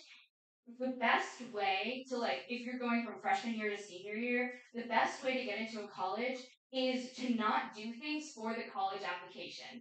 To do things because you are genuinely interested in them. So if you're thinking, okay, but I still want to get into college, anything you're passionate about, pursue it and pursue it with vigor. So for me, most of my college activities, I was applying to be an engineer, but basically all my activities were the Fab Lab and then the arts. And the arts had nothing to do with what I was majoring in or what I talked about in any of my essays, but that was something that I was genuinely passionate about. So it's a balance. You don't have to find a shtick, and you also don't have to be a jack of all trades. Just the more honest you are, and then it makes writing your essays and everything easier. Because I think of writing the essay and the college application, it's kind of weird. It's like you're looking at your life from a bird's eye view and seeing how can I craft a narrative about myself. You know what I mean? So much so, it's kind of like making a dating profile. So it's like, okay, I am inquisitive and I like learning and whatever those things are for you, you'll find that as you go through the college process. So there's no one right activity and there's no one right path. And Duncan will probably give a completely different answer, and Matt will give a completely different answer because that's the whole point. It sounds corny, but be you, but just be you a lot. If you like orchestra, take every music thing. If you like science, do every science thing. So, You need to stay focused, right? Focus and go deep on what you are. Yeah. Really just explore your passions. the passion. Like, and but do we need to prove that we are smart or intelligent or something special? That was something that I was concerned about because I felt that I didn't have when I was applying to college, I had a lot of extracurriculars, but I felt that I didn't have any accolades. First place in this or national ranking in this or whatever. Like I had test scores, but it actually didn't end up really being a problem because I crafted my story around a dedication to service and a dedication to learning. So I mean, those things are great.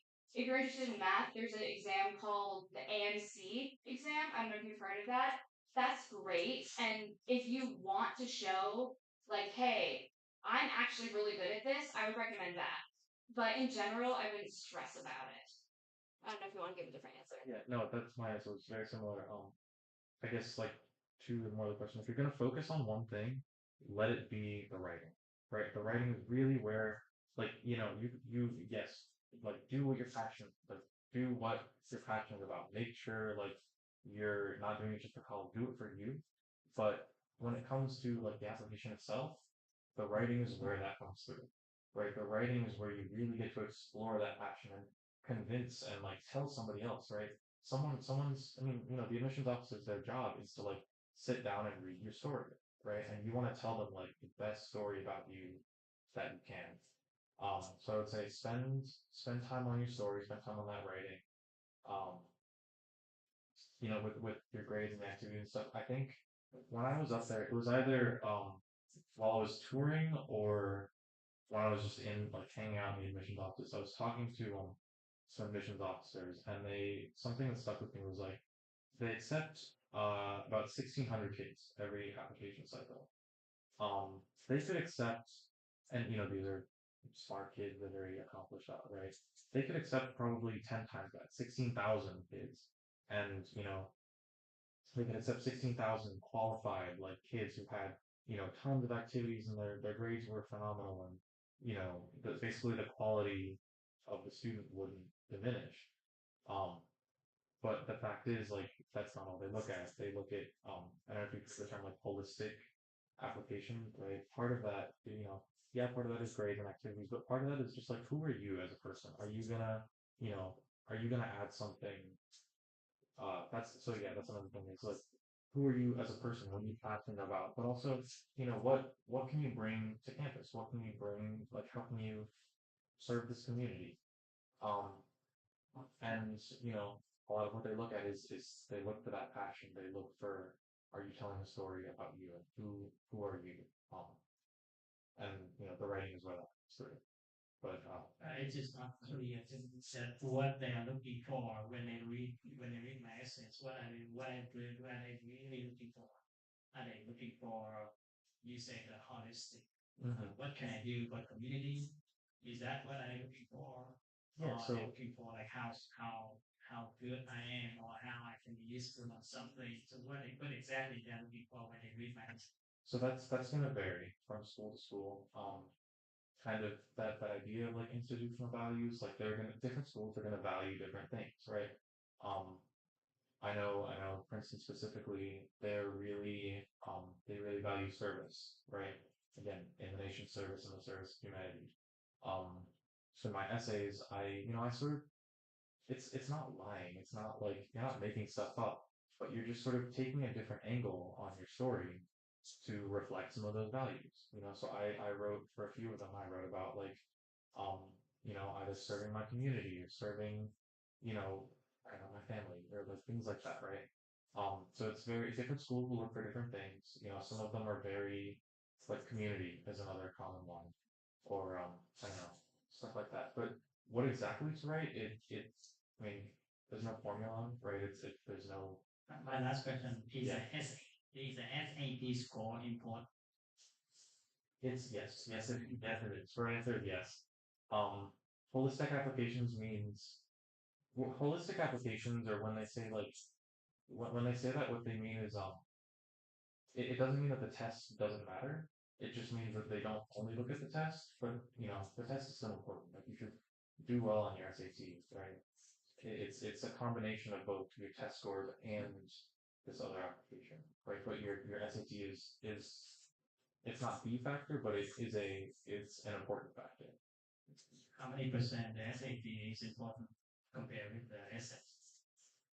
Is it 50-50 or 70-30?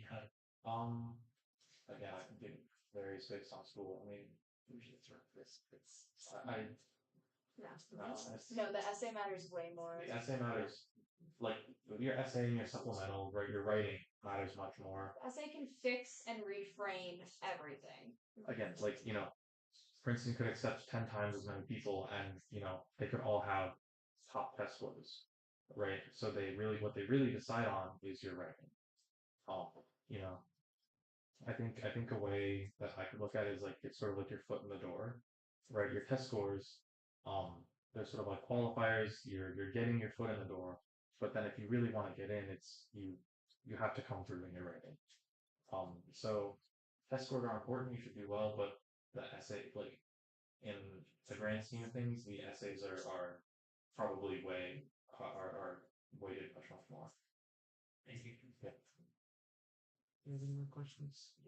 Yeah. Go ahead. Kind of going off of that, how does it work logistically between the SAT score and application in terms of, excuse me, in terms of, do they like look at the application if you don't have the SAT score necessary for the school? I think you kind of mentioned that if you kind of explain it, but can you still get in without the requirement of like 33%? Um, so I don't know. People might have different answers from me, but like it's not hard requirement, right? There are people that get in that, don't have great test scores but have, the rest of their application is phenomenal. Right. So I don't think it's like an immediate no if you don't meet like a limit. Um yeah, I don't know. Is anyone I mean, what I would say, and kind of the unfortunate reality of it is, if your school is not test optional, in order for you to get in without like the minimal, and again, what he said, it's a foot in the door. So as long as you have whatever that minimum requirement is or general requirement is for that school, you don't really have to worry about it. But if you're below that, the essay has to convey that either normally the cases in which a student is accepted with a lower SAT score is because they come from a financial background or a social, like just an environmental situation where getting that SAT score is more difficult. Because they've talked about this. One of the reasons why a lot of schools are going back to requiring the SAT is because they actually value let's say a school that normally the average test score is a 1500. If they value a 1300, if you're growing up in extreme poverty and you get a 1300, that's something that the school really recognizes and considers. So those are usually the cases in which a test score doesn't matter. Hopefully that was helpful. or that's another point is yeah, that idea of like it's not like absolute test scores. They usually what they do is they do relative test scores. So they don't like um it's I don't know if it's a more recent thing, but something that a lot of schools do is they don't say how does your test score compare to everybody. They'll say like how do you compare to like say your peers right in your school. Yeah.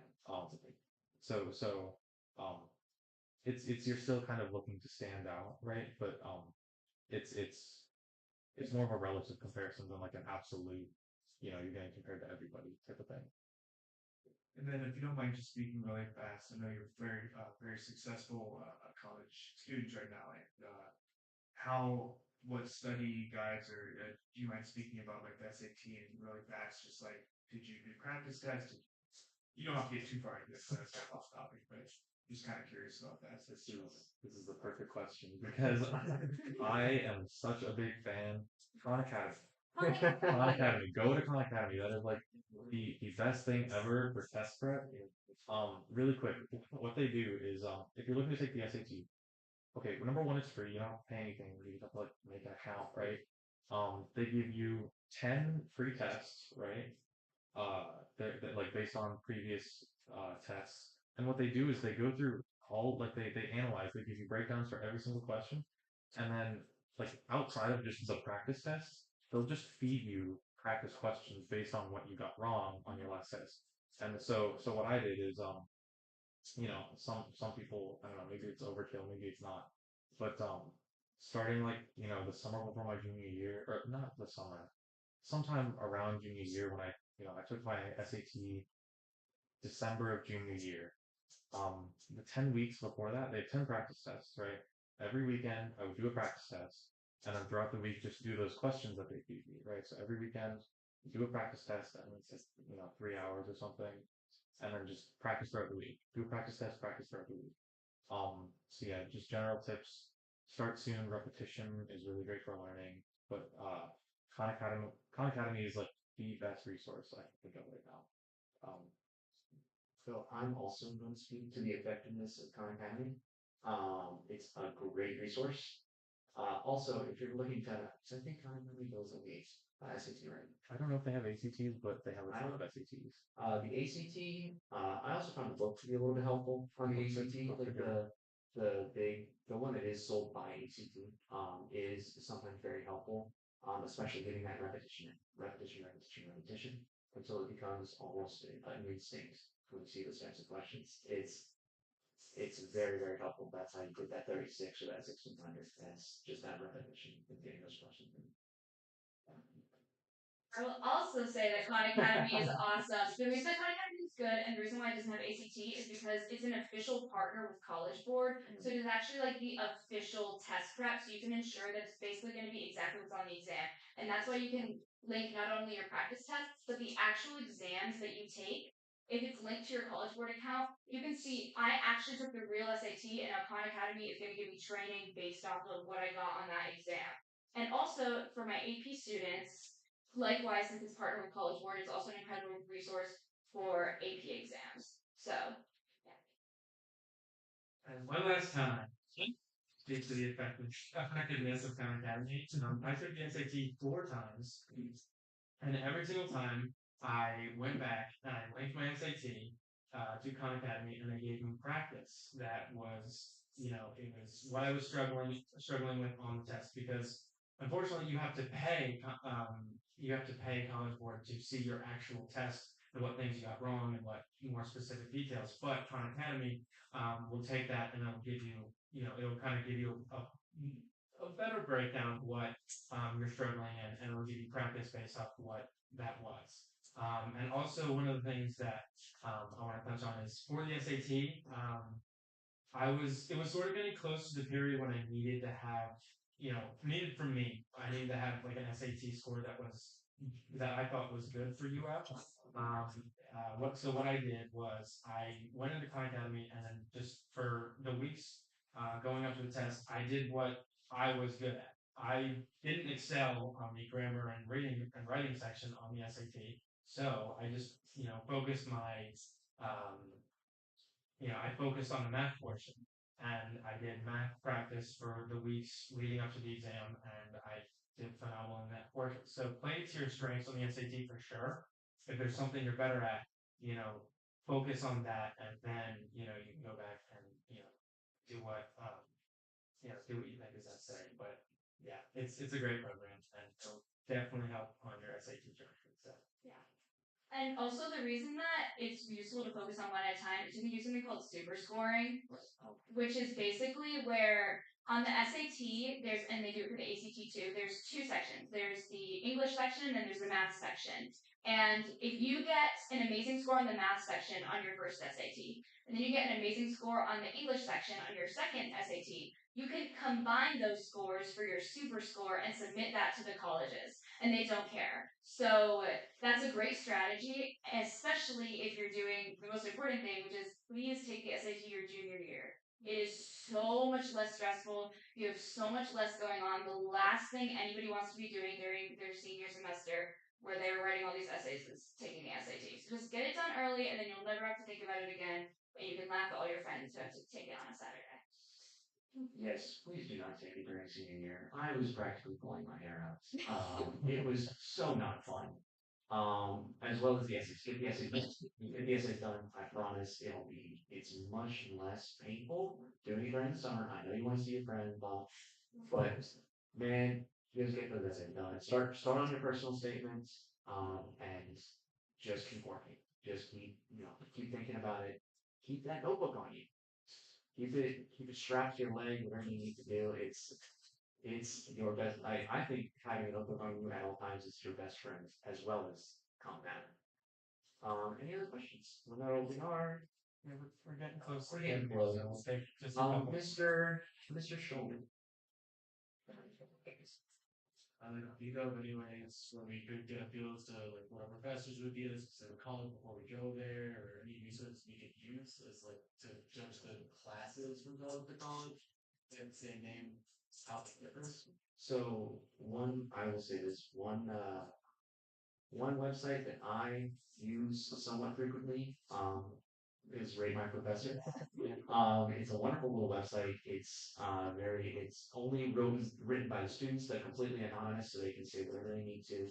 I did a couple about my English professor,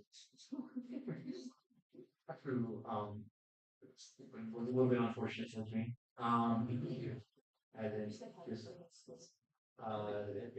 there's also I know of like I will a lot of times if I'm worried about the content of the course itself, I will straight up look up the course, like say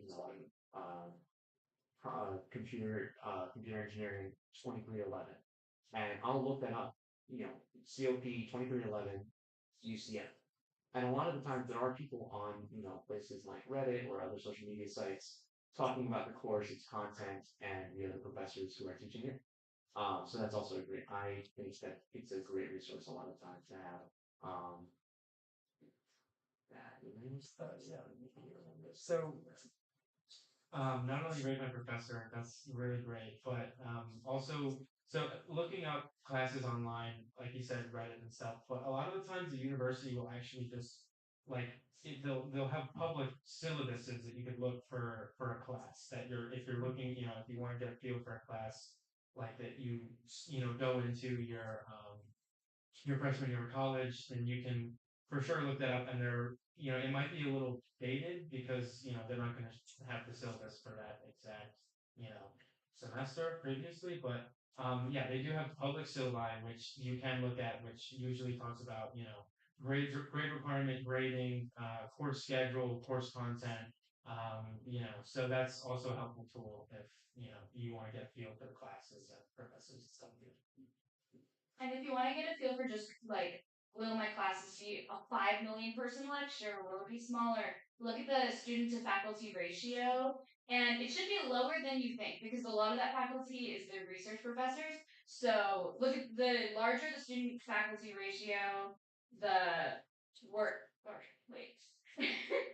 the more professors there are compared to the amount of students there are, the more intimate the class will be, and usually the better there will be. I'd also look at if your school, what the requirements and culture is around virtual classes at your school. I know Max, you want to maybe speak on that, but okay, just because they have a lot of virtual classes at UF. So you may be at a school where a lot of classes, they only have a virtual option, and a lot of schools require you to take a certain amount of credits virtually, whereas others, that's not something that you even have to think about. So I just Google that. One thing I do want to say is just like in general about your major. If you were looking at you want to think about majoring in math at whatever college, University of Florida. I know at UCF, something that's helped me a ton, because I am a computer engineering major, is I will Google, I think this is a bookmark on my laptop, is UCF computer engineering flowchart.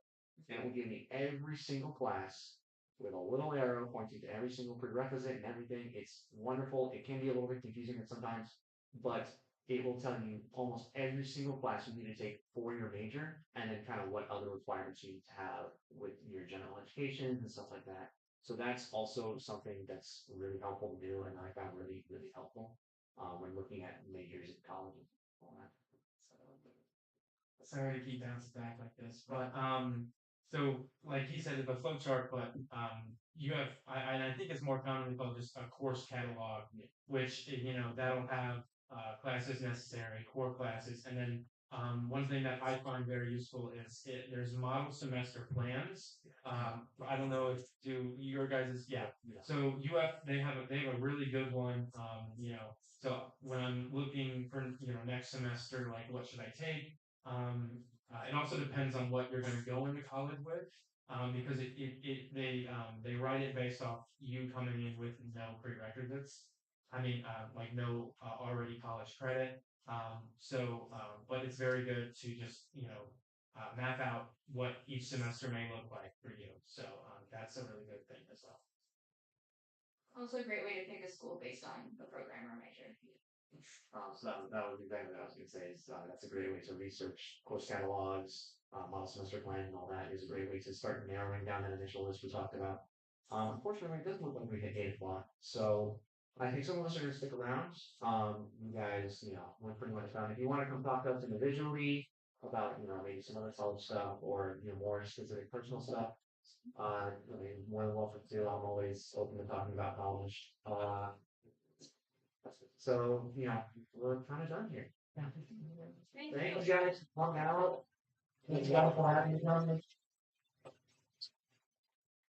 I believe we do have a feedback form somewhere. This is our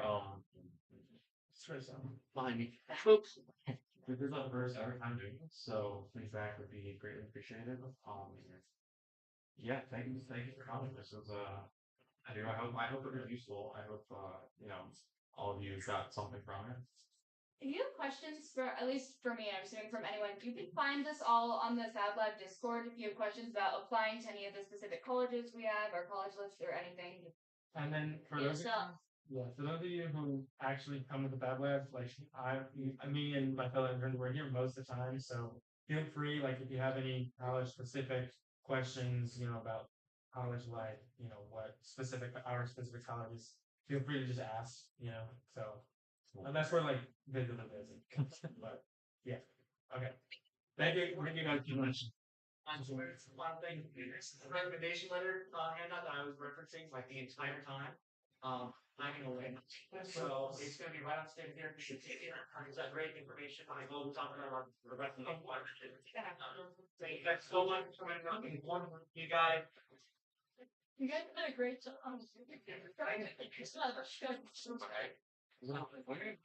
Yeah, obviously you want to learn.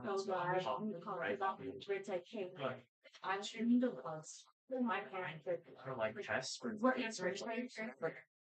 and it's the difference between getting an A and a B. I felt very much like Like how I don't like your answers. Exactly. Yeah, it's just there's yeah.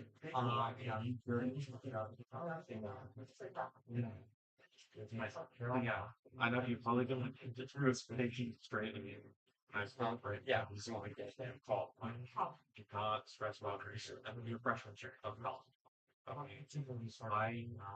I don't know great history. I got the classes are like the grades where the classes are from. Yeah. So what's the difference between one and as long as we're agreeing to, it's memorable. What yes, I like do companies like get your college GPA, or is it just like disappear forever? Yeah, like where you're at, like if you're especially if you're going to like let's say, but like they're not gonna. It's sort of like the vibe and like the degree itself. Doesn't matter. It's about your skill set. Or who you are. Same with same with research, right? Like I'm like interested in the physics research, right? And so like yes, grades are important for like grad school lives, but more important is like what's my body? Who have I worked? What have I done? Like have I done industry? Who have I worked? this is research like for example, right? The healthcare which is so much mentions one word. They teach you like this type of research work. How do you get it out? Like if I go into that, I would like know how to research. You can how would you research like what is wire school for? So if you look up like this principle, we're really strong like as like but also like finance or good finance. There's a lot of like computer engineering, like quantum computing. People who are building like quantum buildings. So like, but you can like think about you can if you like if you might have a laptop that's still research go to like what I do for is like don't go to just like printin.com, right? Like or printin.com. It's like it's go to the printing to this market. That anywhere you look, so that's how this happens. How does Pandora since he who's somebody wants to right? Yeah. So sorry, what's this? Like how do you find research?